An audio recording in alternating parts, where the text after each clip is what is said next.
Hi, everybody. Good evening, and welcome to this edition of Dr. V's Inner Circle. I'm Ann Hutera, filling in for Dr. V tonight. She's on the road doing some traveling. We have an amazing topic and conversation for you tonight with Dr. Anna Cabeca, who is known all over the world for her work in women's health, hormones, menopause, and lots of other topics. We're gonna get to some really good questions and answers tonight. And there's an opportunity for you as we go to ask your questions as well. Let me get in and just make sure that our chat is working. Let me get that set to open for everyone. So hop in. I see so many of the names that I recognize of our clients here on the list. Hop into the chat, say hello, tell us where you're from, tell Dr. Anna hello, and where you're joining us from tonight. If you have questions as we go that you would like Dr. Anna to answer for me to ask her, please put those in the Q&A box. I want to keep that separate from the chat. Sometimes the questions get lost in the chat. So any questions for Dr. Anna, put in the Q&A box. We'll try to get to those at the end. Hi, Dolores from Vancouver. Good to see you again, Dolores. You were on our call yesterday. Perry from SLC. I saw Joe and Jennifer here. You guys are loyal. You're here every time. Welcome back. Marilyn from Washington State. All right. Awesome. So glad to see you guys with this. So we're talking tonight about menopause. We're talking about menopause, women's health, bioidentical hormones, all the things that kind of go into that topic and that category of topics. Let me introduce Dr. Anna to you first. Dr. Anna Cabeca, she is triple board certified and a fellow of gynecology and obstetrics, integrative medicine, and anti-aging and regenerative medicine. She does it all. She holds special certifications in functional medicine, sexual health, bioidentical hormone replacement therapy. Dr. Anna is also a best-selling author. You might have heard of her books, The Hormone Fix, Keto Green 16, and Menupause. All of those are wonderful. Dr. Anna lectures frequently on these topics throughout the world to really large audiences. She's known nationally as the Girlfriend Doctor and is host of the Girlfriend Doctor Show. She's also personally developed natural products that we're going to talk about tonight to help women balance their hormones naturally and thrive through menopause, including the highly acclaimed Julva Cream for the vulva and Mighty Maca Plus, which is a powerful superfood blend. So we'll give you some more information on those later. And Dr. Anna now lives in Dallas, Texas, with her daughters, her horses, and her dogs. So Dr. Anna, we're so happy to have you. Thank you for taking time out of your schedule. I know you're on the road speaking, but we really appreciate you being here and sharing your knowledge. Oh, it is great to be here, especially since it's 0 degrees in Texas or something like that. I mean, it's crazy where we're at, but Yeah. happy to be here with you virtually and warm in Orlando as I'm Yeah. traveling. Oh gosh, jealous. So jealous you're in Orlando. Well, let's dive right in. I thought first, let's talk about premature menopause because this is kind of where your story started. I know this is something you personally dealt with, and some of our clients are currently dealing with that. Why does this happen, first of all? And how does a woman even bounce back after premature menopause? Yeah, it really depends on the reason for it. And I would say like this is an area that has been not well studied. I mean, we're getting there, but it's still not well studied. Is it autoimmune? Is it partner incompatibility from a cellular level, inflammatory level? Is it the vaginal microbiome? Is it the gut microbiome? I mean, what's happening here to create this, this consequence of hormonal imbalance and infertility when it comes to that. So I had been diagnosed with early menopause when I was 38 years old. So I had undergone, and at that point, I was trying desperately to have a child, really working hard to stimulate the ovaries. I mean, I went through over 6 rounds of injections with the highest doses of injectable fertility meds and had no ovarian response, and then diagnosed with early menopause. I was way too young to have that. And then part of my story is after I was told there was nothing else to do but egg donation, which for me and my husband at the time was not a choice for us. we decided to, we just actually, I took a sabbatical. I took a sabbatical from my medical practice where I was delivering babies, which I love doing, and seeing patients and helping them with their fertility issues and getting them pregnant. So I went on this healing journey around the world, and that's where I learned so much of what I teach today. And the first thing is, like, number one, never give up. Let's look at the underlying issues for diminished ovarian reserve and what's going on there. It's really, there's so much we can do when it comes to the epigenetics, and we have to understand the environment and the genetics and stress factors, especially when it comes to fertility work, and the male factor for fertility too. So all of these things have to be taken into consideration. But I think it's one of the hardest things that that certainly that I ever dealt with in my life. Yeah, yeah. I think it's these personal healing adventures that make you a great healer, right? They make us really wonderful at guiding others when we have that experience. Hard to go through, right? We never want to go through things like that, especially a second time, but it's that knowledge, I think, that really helps you guide patients and clients moving forward. And I love that you talk about the vaginal microbiome. We don't talk about that enough. We talk about the gut microbiome, but it's connected, and there is some, we can circle back to that later. I think you made so many great points in that first answer. um, I would love for you to comment about the constructs around women and aging. I think a lot of us grow up kind of being taught or thinking that I hit a certain age and it's all downhill from here, or it's time for my hormones to go south or for me to start gaining weight. I think we grow up, a lot of us do, with these expectations that when we hit a certain age, it's inevitable. Is that true? And how can we approach menopause with this grace and this hope, like you mentioned, that we don't have to have it be such a horrible ordeal? Yeah, I think it's a really great point, and I've actually given this quite a lot of thought. I do want to hop back as I told my story of infertility and early menopause. I forgot to give you guys the punchline.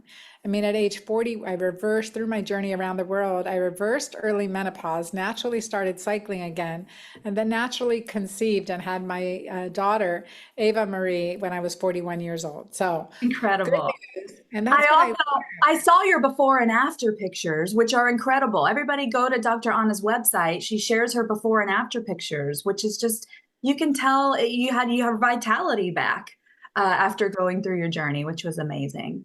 Yeah, and you don't see that like from a strong family history. My mom in her 30s with diabetes, first heart surgery at 52, passed away, undergoing a second heart surgery at 67.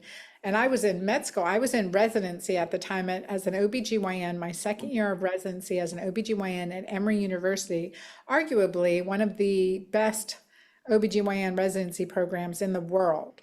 And so, and I was so helpless. And that's what really took Mhm. me into understanding, like, okay, something's wrong here. And then I had my own crisis and then reversed it naturally, not taking prescriptions, not taking antidepressants as I was very much pushed on, like put that were pushed on me. Of course, I was depressed. Of Yeah. course, Yeah. Yeah. of course. And so it was very interesting. It was a very interesting experience to be the patient at the Yeah. time. So a lot of sympathy for anyone going through Mhm. hormonal issues. And I Yeah. always tell my clients it takes more than hormones to fix your hormones. Oh, And yeah. then, yeah, and then regarding longevity and like how we approach aging, I mean, the truth is, think of like as we go through whatever age we are, wherever we are in life, we want to focus on what we're grateful for and the positives. So really, if we focus on the positives of aging, is that we're wiser and smarter, right? We're wiser, more intelligent, usually have, a higher emotional quotient, a higher EQ. I mean, focus on what we do love and recognize how important that is. Like, how do you feel Mhm. is as important, if not more important, than how you look. And looking healthy is the ultimate. Yeah. Looking healthy is the ultimate gift. And I do say that as I'm trying to let my gray hair come through here. I'm trying to let it come through. I usually have my big hat and I wear my hat everywhere, but working on everyone to his own. And believe me, I've colored and dyed. I'm just like, I don't want the chemicals anymore. I want Right. I want the authenticity for me. Mhm. For me, as I show up at 57, almost 58 right now, I want to show up for the people that I serve in a very authentic way for me at Mhm. this point. Not saying that I won't break down and color it. Well, I think it looks very beautiful. I love it. Dr. V grew hers out. Hers looks fantastic. Oh, hers is fantastic. Everybody's doing it now. It's the thing to do. And, I think it takes some courage to do that because I love how you touched on that and the whole looks. That is what a lot of women focus on as they age. I'm looking older. And how you feel is really important. And we teach our clients too about that whole mindset aspect and the focus on the positive and all of that. And I think that's such a crucial part that a lot of people miss. Like we focus on the bad things as we age when we should be focusing on the beautiful aspects of aging. And that's good medicine. Mhm. And I mean, that is such Yeah. good medicine when you focus on the good, and you focus on what you like, focus on who you love in your life, right? And you Mhm. surround yourself with people that you enjoy and have fun with, and you do fun things. I mean, that's therapy. That's the best medicine. I'm in anti-aging. I've been on scientific boards, age management medicine boards. I did my A4M in 2004 and IFM certification. I mean, yeah, I'm triple board certified, and all this to tell you, like oxytocin, what we create through Mhm. positive relationships, having fun, being quirky, whatever it is, like laughing at ourselves, being grateful, generous to Mhm. others, and it creates a happiness. And that's the hormone oxytocin. And in Mhm. my hormone hierarchy, I would say that is the most powerful hormone in our body. Yeah, let's talk a little bit about how do we balance the hormones naturally. A lot of women find themselves in this place when they start approaching menopause or maybe in menopause or after menopause, where all of a sudden everything's out of whack in regards to their hormones. I know there's so many different factors, and we teach our clients too. Let's find the root cause. What are the multiple root causes? But what are some natural things? What are the things you tell your clients most and you teach in regards to diet and lifestyle that are the best things to do for hormone balance and health? Yeah, thank you for asking that. I think I'm going to give an example of a patient I saw in my practice here in Dallas just a couple weeks ago.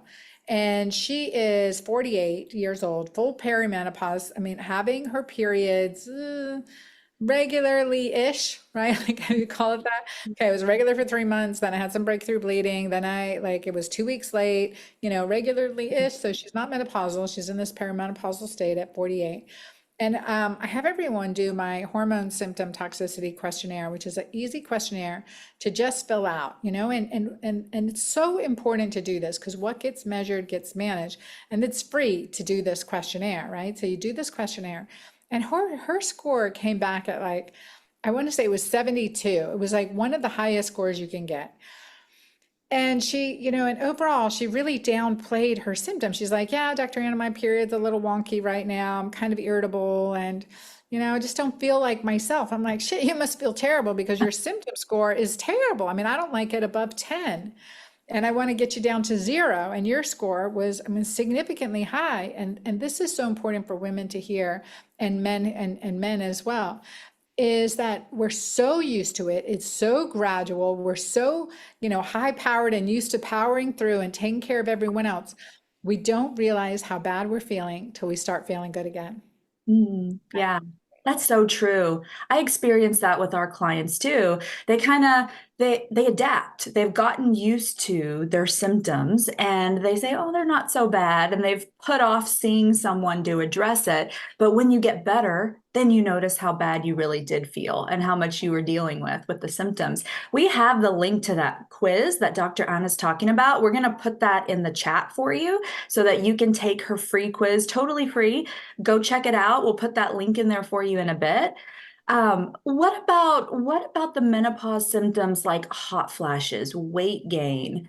Weight gain is probably the biggest one that my clients in their 50s and 60s ask me about. I have a client the other day that just said, I look at food and I gain weight at this state.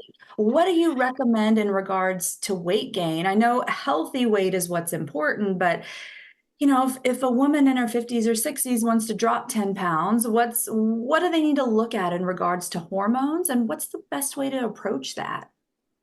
Yeah, no, that's such a good question. And, when I was over 240 pounds and really struggling with weight, I recognized that, I mean, and then, pre-diabetic, my hemoglobin A1C was 5.7, 6.0 would be pre-diabetic. I've since got it down to 4.8. So, I mean, a lot we can do with nutritional habits that make a difference. And so, like, first is to recognize that environment trumps genetics. So even if we have the worst genetics, we can empower our physiology with the environment and the choices and the mindset, especially. And so the way we think, what we drink, what we eat, how we move, how we sleep, how we relate to others, all of those things affect our wellness even more so than what our medical model is telling us versus our genetics, right? So these are in our control, which is nice because I would say this is free. This is what you have to do. These are, the recommendation.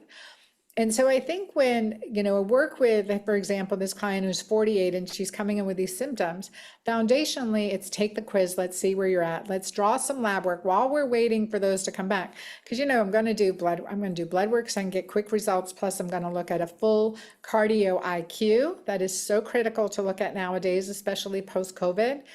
I'm going to look at, fibrinogen. I'm going to look at a full hormonal panel, which includes pregnenolone, um, and a bunch of other tests. And while that's coming back, but I may also do pretty much I often do a GI map too, like or a functional stool analysis because to get the body healthy, to get the hormones healthy and the brain healthy, the gut has to be healthy. And to get the vagina healthy, the vagina is an extension of the gut.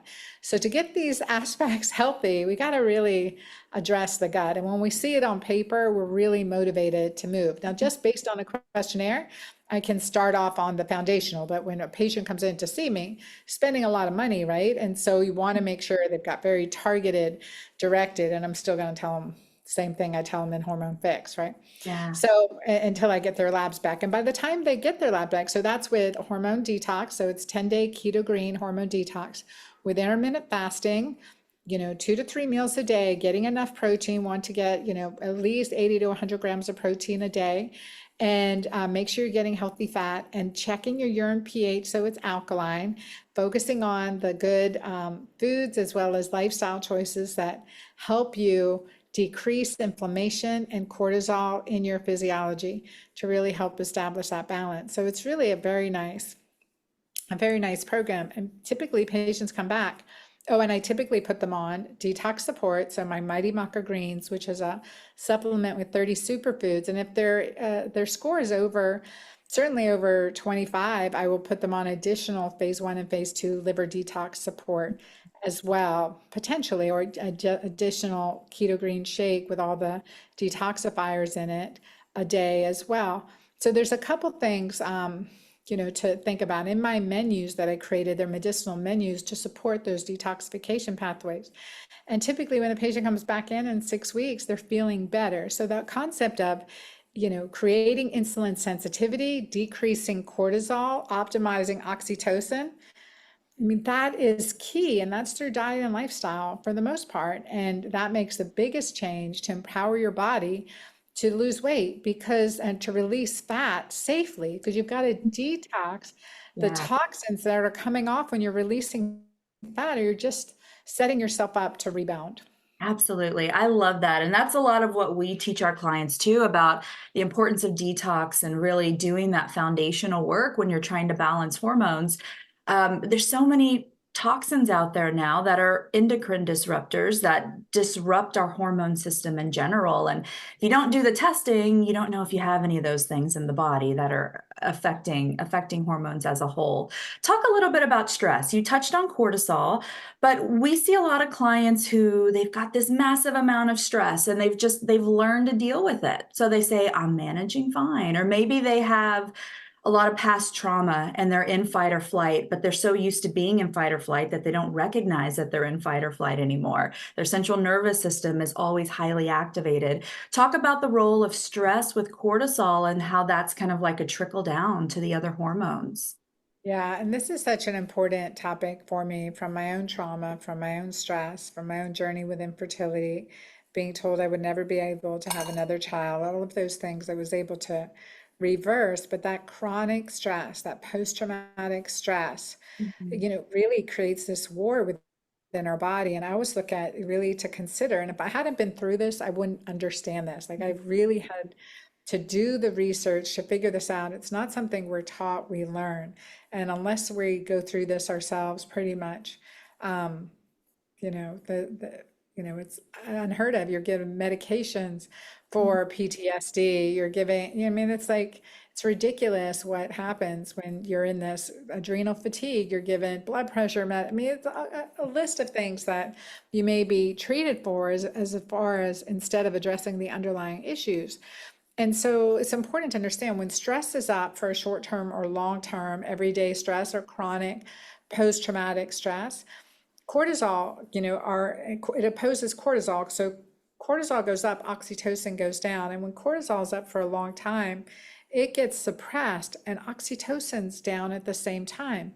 So you're in this dangerous situation where your cortisol and oxytocin are both low. So you've got like this flatlined Yeah. circadian rhythm, you're exhausted, maybe tired, you're just powering through all day, and you're detached, you're disconnected. I love my husband. I don't feel like I love him anymore. I used to love going out with the kids and going for a walk or hike. I don't feel like it anymore. You're more isolated, more likely to have depression. And that's that dangerous physiology caused by chronic stress. And when stress is high, it is taking our progesterone, which is our key hormone of, it is one of our longevity hormones. It's also a hormone of our femininity as well as protection for the brain, bones, and breast. And it's a precursor to support our body's DHEA and testosterone and estrogen. So when we're high in stress and we're making cortisol and sucking up all the progesterone, we have less hormone to make our testosterone and estrogen, so the hormones that build us up. So cortisol is catabolic, and testosterone and DHEA are anabolic. They help strengthen you. So it's, when you're in that chronic state for that long, you're in this tear down state. And I always say it's a state of isolation, disconnect, the physiology of burnout and the physiology of divorce. Yeah, yeah, gosh, so important. And we tell our clients you can eat the best food, drink the best water, but if you're not managing your stress, are you really getting the results that you want by doing those things? Let's shift gears a little bit. Let's talk about sexual health. Now, for older generations who might be listening, this might be, taboo topic to talk about, but it's something all women go through, even if we're not talking about it with each other. Loss of libido, it's a serious issue that I think most women deal with as they go through menopause and get older. What can we do to kind of keep that sexual fire going as we age? And why is that important? Yeah, I have a program called Sexual CPR. Like, who here says, what happened to my sex drive? It has no pulse, right? Like, my sex drive has no pulse. Lord help me, doctor help me. And so, and so funny. And so it's so true. We can go through, and it can be from many reasons, but I really narrow it down and through my own journey and my own experience with this to three of the most common reasons. And that is disconnect, like that whole burnout part, disconnect, relationship issues, etc. Desire, issues of desire. Is it hormonal? Is it physiologic? Is there a stress component? Is it stress? Is it dryness? So the third D is dryness. So disconnect, desire, and dryness. And dryness, when you start to decrease your natural lubrication, whether it's from, for example, the Mirena IUD or birth control pills or natural aging, when you start to have dryness, you have discomfort, you're more likely to get bacterial vaginosis infections, such as that fishy odor, as well as urinary tract infections and leaking. And so that's huge negative feedback. If you have sex and you hurt every time you have sex, or you have a discharge or a bladder infection every time you have sex, why the heck would you want to have sex, Yeah. right? So vaginal dryness is a huge issue, and it creates the roommate phenomenon, Mhm. that sense of like no desire. And I explain this to men when I teach, or when they're, I treat a couple. It's I always tell them, if you were playing baseball and every time you went up to bat, you got hit by the ball, like, would you keep playing? Heck no, right? There's no way. They're like, oh, that makes sense. And Yeah. so I created this whole sexual CPR course because great name, right? Very appropriate, I So think. as a doctor who's done, CPR, doesn't ever wants to, but sexual CPR can bring some fun images to your mind. But anyway, but that aside, it's a very holistic course to address these issues. There's 7 key issues that affect our sexual desire and ability to feel feminine, hot, and sexy and passionate. And that's a physiology. It's Yeah. a physiology that doesn't diminish with age. It doesn't have to diminish with age.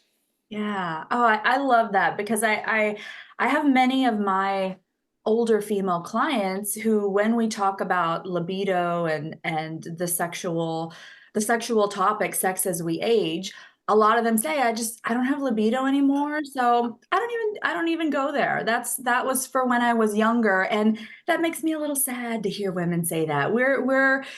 That's something I feel it's part of human nature. It's part of the human experience. And if we were taught how to carry that into our older years and what we could do to keep that sexual nature strong, I think it'd be so beneficial for women to learn more about that. It's so beneficial. Our bodies are designed for pleasure, and that doesn't age out. Yeah. Yes. It Yeah. doesn't age out. And when we're experiencing dryness, we've got to look at holistic ways to fix that. Has to address the gut, have to address the hormones, have to address relationship issues. Yeah. So with me, that's one of the reasons I created one of my products called Jolva. Mhm. Jolva for like J, like vulva with a J. Uh-huh. Very, very imaginative name. But anyway, Yeah. Jolva. And so, and you can, because not only does the vagina get dry, the clitoris shrinks. And so you have decreased sensitivity, and most of us orgasm from clitoral stimulation. So when that starts to shrink as we age, and people will be like, oh my God, I never knew that could happen. Are you kidding me? That's terrible. Mhm. I know, like get a mirror, take a look. It doesn't have to be that way. And so applying DHEA, so in Jolva, there's DHEA and plant stem cells from the alpine rose, which it supports natural collagen regeneration, so it decreases fine lines and wrinkles. You're like, what do I have to worry about wrinkles down there? You have to worry about it because as that skin loses its elasticity and integrity, you have decreased sensation, decreased blood flow, incontinence issues, dryness, decreased orgasm, decreased pleasure or pain. And so that's a consequence. So just like any cosmetic, if we're conscientious of how we want to keep our teeth nice and healthy, we need to keep our vagina nice and healthy, right? So all those things take place. So Jolva applied clitoris to anus, keep that tissue healthy, hemorrhoids, anal fissures. I mean, I'm a gynecologist. I have seen this. And you don't want to suffer with these problems. They occupy your life. If you've ever had a yeast infection or a urinary tract infection, it consumes your day. You know what I mean? That makes for a miserable life. You don't want to live that way, especially for the rest of your life, or to shut down, waste down. Our body is designed for pleasure, and that doesn't age out. So using Jolva gives you that natural moisture. It's better, in my opinion. It can be used with vaginal estrogens, absolutely. It has a nice compatible effect, but estrogen, if you have a male partner, is going to get on the male partner, and guys don't need any more estrogen. Right. Yeah. I think this is so important for us to talk about. I mean, what I hear from my clients as far as why they're not having a sexual relationship as they age, pain and vaginal dryness are the top 2 things that I hear. It's just not pleasurable anymore. And so we put the link in the chat for everybody. Got an offer for you for the Julva cream. Check that link out. Click on it, save it for later if you want to check it out later. We'll share it again with you later at the end of the talk. But I think it's so important for us to talk about these things because women experience these issues and then no one talks about it. They keep it to themselves. They don't tell their doctor. Um, are you hearing me okay? Are we having Yep. issues with audio? Okay, good. I want to make sure we got that. So Tara, you got the link in there. We'll put the hormone quiz in there in And just I'm a just moment. giving you a code here. Oh, Oops. perfect. I was saying, I'm just putting a code in here to give your audience 10% off. Do not share this outside of your group. What is Nice. it? Okay. GFD for Girlfriend Doctor 10. So that'll give you guys Love 10% off. it. All right, everybody save that code, GFD10. That's your discount code. So you can use the link and then use the discount code. Perfect. All right. So I wanna ask you about bioidentical hormone replacement therapy. There's a lot of misconceptions out there. I have at least once a week a client ask me, "Is that safe? I've heard that that's unsafe." And so there's a lot of, I think, myths and misconceptions about the safety. If done correctly, it can be a very safe way to support our hormones as we age. What do you do with your clients, or what is your advice for someone who's thinking about bioidentical hormone replacement therapy and whether or not that's right for them? Yeah, that's a really good question. So I would just say that if we were living out in the, I was think about this because I look at some of the longest living populations and they're not on hormones, right? They're Mhm. hiking every day. They have good community. They're eating food right from their gardens or as close to their homes as imaginable, and they're enjoying each other's companies, right? So you think of that and think, okay, well, those are the longest living populations. They're not on, they're not taking 100 supplements a day or and getting peptides and hormones and all these things. So keep that in mind. However, we live in an artificial environment. We Mhm. live in an artificial environment. We have been exposed, especially if you're listening and you're here from America, we have been exposed to over 200,000 chemicals since the early 1900s that weren't part of our parents, grandparents, generation. But with that said, we see in umbilical cord blood tons of toxins, over 270 toxins, many of which are known carcinogens. In other words, they cause cancer. The majority of them are all hormone disruptors. They affect your hormones. So detoxification with supplements, diet, nutrition, getting out in nature are a key part of what I teach. And bioidentical hormones to help sustain us and help our bones be strong, help our bladder, be healthy, help our, mind stay sharp.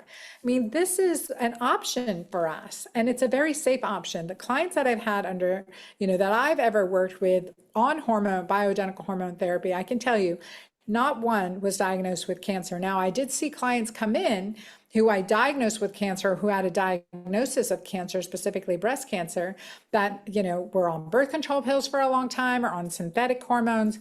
But when I use hormones in my practice, it's not just hormones. It's Mhm. detoxifications, it's following the diet, it's making sure I give lifestyle recommendations, mindset recommendations, nutraceutical and nutrition recommendations, and exercise recommendations. That's part of my plan for my patients. And if I have a patient that's honestly coming in and not doing any of it, they're just driving through 3 times a day and Mhm. McDonald's. Now, hey, I've been a single mom for a long time. I've seen my fair share of drive-throughs. That is for sure, especially with my daughter in the rodeo and Mhm. driving around Texas a lot. I have a lot of compassion for that. But if there's an unhealthy lifestyle and mindset, there's no amount of bioidentical hormones that I'm going to give you that's really going to help you. Transdermal is the safest way. Progesterone with or without a uterus, bioidentical progesterone with or without a uterus, post menopause is, I think, the number one thing I will die with that bottle in my hand for, that bioidentical progesterone, pregnenolone. Progesterone and pregnenolone are precursors to our stress hormone cortisol, and for sure, deal with a lot of it. And patients, when I put them on bioidentical hormones, specifically progesterone, especially if they've had a hysterectomy, they always say, Dr. Anna, I feel like the cloud has lifted. Yeah. I was walking in the fog. And they'll also say, I see the world went from gray, like shades Mhm. of gray, to bright colors again. Yeah. Yeah. True. It's like Mind it's a is so big important. boost. Yes. And talk about that. There's some of the dangers of having really low hormones as we age. Estrogen specifically, I mean, that's linked to cognition issues, bone density issues, heart-related conditions. I mean, there's a lot of other factors in the body that we don't necessarily associate with hormones when we're thinking of hormone balance, but the hormones play such a vital role in so many other functions in the body. And so, how often do you recommend women check their hormones? I see women all the time that are in their 60s and have never done a hormone test in their life. How often do you recommend to your clients that they look at their hormones? That is a really good question. It really depends on the patient. It really depends on the patient. And it depends when I'm seeing a patient with so many problems. I'm seeing a lot of, long COVID, post-vaccine issues, and a lot of hormone disruption from this. So sometimes I'm checking every 3 months lately, and this is very new compared to when I was I retired my practice from 2015 to till 2023, and then I started back in practice in July of 2023. I so missed it. I love taking care of patients, but and see, there's a difference. There's a difference post COVID, certainly. And so I will check, and then eventually once a year if they're on hormones. Now, in general, I think it's good to know what your hormones are at any age to see. I mean, I've done hormone tests on all my girls. Let's see what your levels are now at your prime, and for my daughters that are in their 20s. Let's just see where you're at, what's going on. My daughter, who's in mid 30s, she has a history of seizure disorder. She's been on progesterone for several years. Her seizures have come, like, I don't know when the last one was, but among other things, that's she does keto green, gets into ketosis, but a very healthy way. I put her on progesterone, and like we know her hormones. So it's important to look at, to treat the patient, right? And I always say too, and Anne, I know you do this too, but treat the patient, not the labs.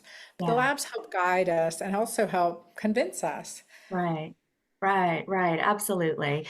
One other topic I want to talk about before we get into some questions, because we got a few questions from our listeners, is post-birth control.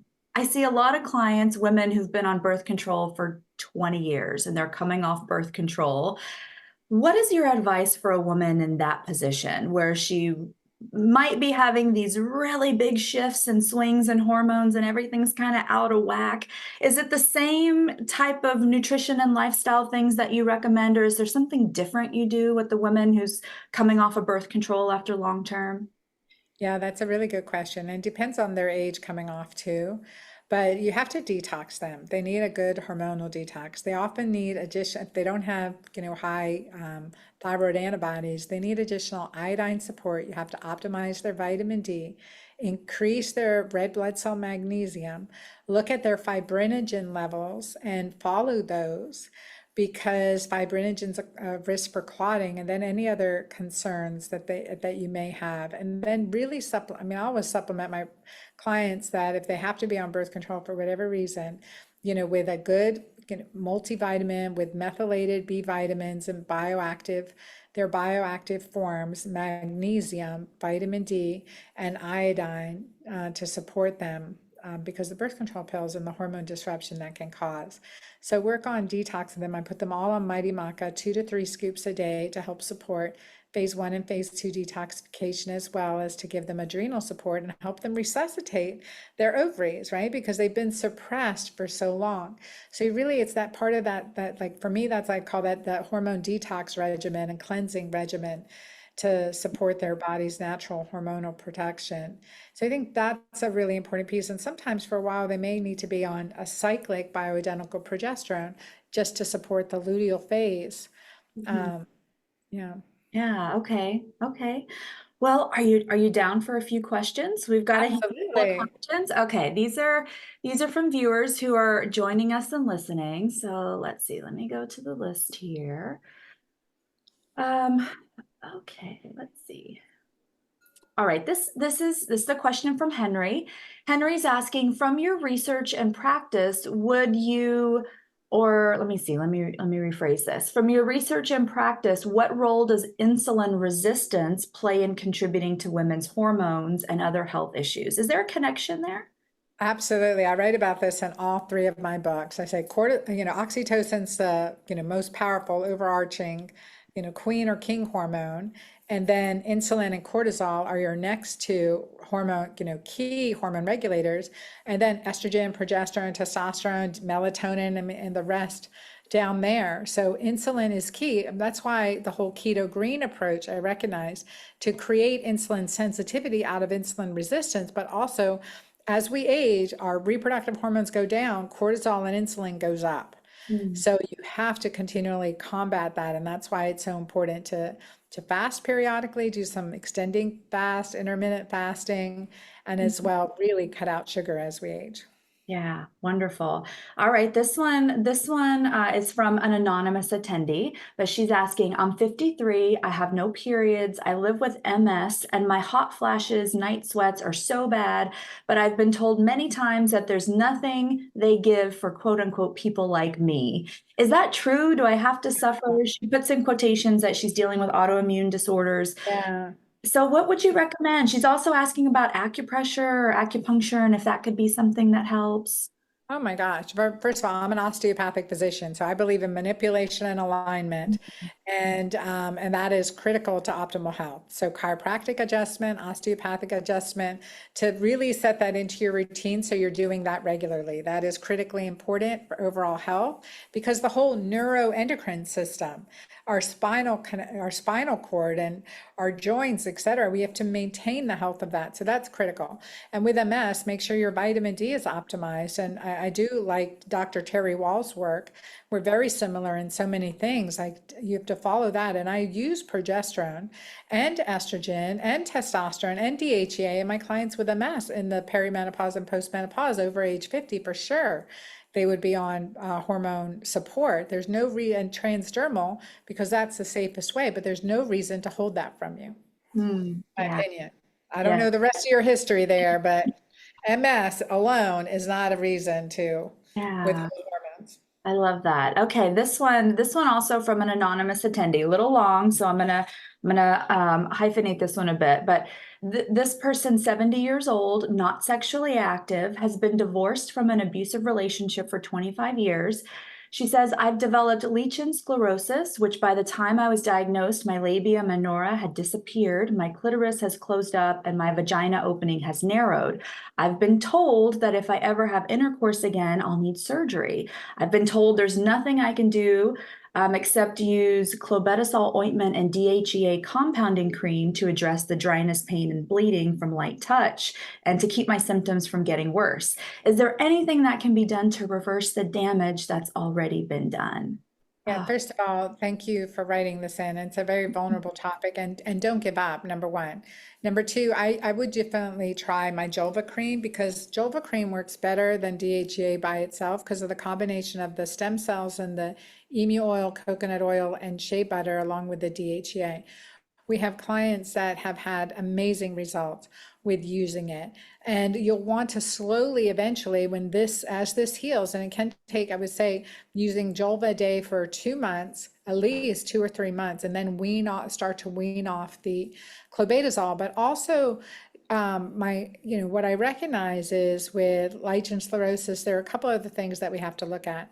General candidiasis, yeast, mold toxicity, as well as toxin exposure. And we have to heal the gut. We mm, have to heal the gut and we have to heal the microbiome. So probiotics, good, GI functional stool test, stool analysis to see what else is going on. But typically, treating candidiasis, making sure your vitamin D is good. You can also use topical vitamin D on the vulvar, clitoris to anus. So use it on that entire area and can try, I've seen amazing results. So I wish I could see you in person, with mm. just to figure out what else is going on there. There's something else going on. Yes, yes. What about, okay, a couple questions from Dolores. Dolores, longtime client of ours. We love Dolores. So she's asking progesterone, can you also get that transdermal? Absolutely, right? Yes. Yeah, yeah. Yeah, I created a cream with progesterone and pregnenolone with tripeptides in it. So it's progesterone, pregnenolone, and tripeptides. Tripeptides for its anti-aging. So this is my philosophy as a gynecologist, as a mom of five, and a woman in my 50s that I will use. Like I've always been a terrible pill taker, but like if it's something for anti-aging skin benefits, I'm totally using it. So like, and like, okay, here's my cream, and it's for, the balance cream. You can put it on your neck, décolletage, forehead, it can really help with all, fine lines and wrinkles. So all this area. Also, you can use it on the clitoral and vulvar area as well. But because of the tripeptides, it has that anti-aging. So you get a reduction of age spots, wrinkles, all that good stuff too. Makes you use it, right? How many things do we have on our shelves that we never finish? So Exactly. Yeah. That's the motivation to use it when all of those things are like compounded into that one into that one product. Dolores is also asking, can Dr. Cabeca comment on the estrobolome and what to do to support it and what happens if you lack it? Yeah, so the estrobolome is is part of the gut bacteria that is detoxifying, metabolizing estrogen.